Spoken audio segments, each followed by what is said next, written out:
Պարոն Օհանյան, քիչ առաջ Ալեն Սիմոնյանը ճեպազրույց էր տալիս եւ գրեթե այսպես ընդհանրական եթե խոսենք, տպավորություն ստացվեց, որ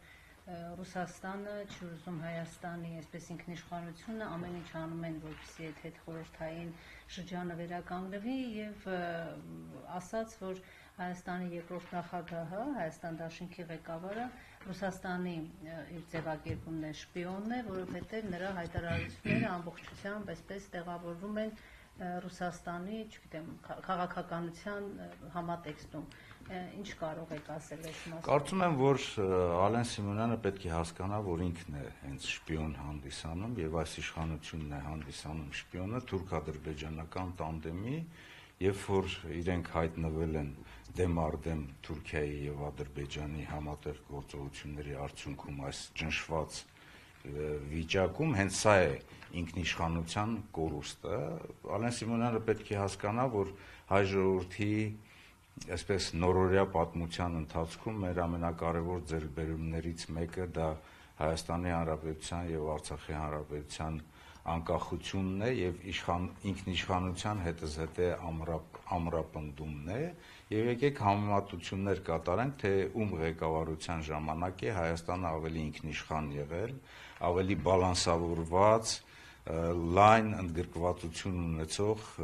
արտաքին քաղաքականություն իրականացրել, ոչ հիմա իհարկե, որովհետև նախկինում արտաքին քաղաքականությունը եւ երկկողմ եւ բազմակողմ հարաբերությունները, որոնց հիմքում ընդգրկված են եղել եւ քաղաքական, եւ աշխարհագրական, եւ նաեւ անվտանգային բավականին լուրջ բաղադրիչներ, թույլ է տվել, որպեսզի Հայաստանն ու Արցախը ինտեգրված այսպես համակարգում փորձեն զարգանալ։ Այսօր Արցախի հանրապետությունը չկա, կարելի ասել, որովհետև հայ ժողովուրդը Արցախի հանրապետության բռնագաղթեցվել է եւ Ադրբեջանը ցեղասպանություն է իրականացրել, իսկ այս ամենօրյա այսպես խոսակցությունը, կեղծ խաղաղության օրակարգով առաջնորդվելը, ամեն ինչի գնալը, զիջումների գնալը, որպեսզի այդ թղթի մեկ կտորը ստանան խաղաղության օրակարգի անվան տակ իրենց իշխանությունը պահելու համար, հենց սա է ինքնիշխանության կորուստ, որովհետև մենք պետք է հասկանանք, որ Հայաստանի Հանրապետության նման պետությունները, որոնք որ շրջապատված են այսպիսի եւ հարևան իհարկե, ես նկատի ունեմ եւ Իրանի Իսլամական Հանրապետությունը, եւ Վրաստանը, եւ Ռուսաստանի Դաշնությունը ռազմավարական գործընկերներ եւ այլ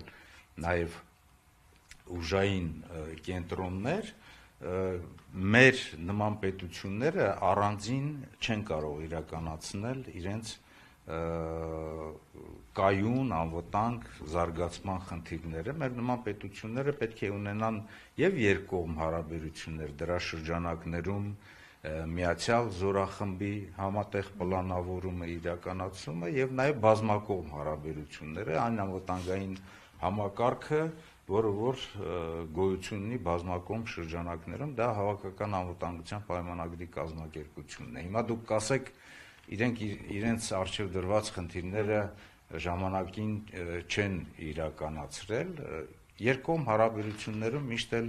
բավականին, ասենք, խնդիրներ եղել են, բայց այդ խնդիրներից պետք է ոչ թե խուսափել, այդ խնդիրները պետք է լուծել, իսկ այդ խնդիրները խռովելով չեն լուծում, այդ խնդիրները գնում են, բանակցում են, լուրջ քաղաքական այսպես գործոնների օգտագործմամբ գնում են այդպիսի քաղաքական հարաբերությունների, որպեսզի կարողանան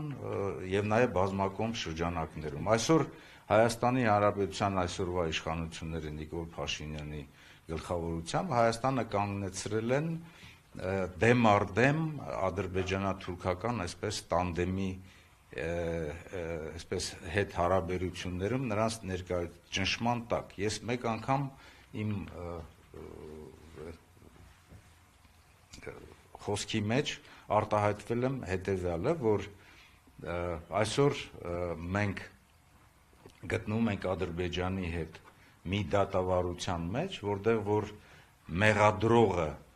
ինքը պետք է մեղադրյալ լինի, ես նկատի ունեմ Ադրբեջանը, որովհետև Ադրբեջանն է այդ հանցագործությունները իրականացրել եւ Արցախի նկատմամբ եւ նաեւ Հայաստանի Հանրապետության նկատմամբ, իսկ Հայաստանի Հանրապետությունը հայտնվել է մեղադրյալի աթոռում առանց պաշտպանի, իսկ առանց պաշտպանի երկու այդպիսի այսպես ռազմավարական գործընկերություն ունեցող պետությունների հետ չափազանց դժվար է իրականացնել քո արտաքին քաղաքականությունը, իհարկե նաև ներքին քաղաքականությունը։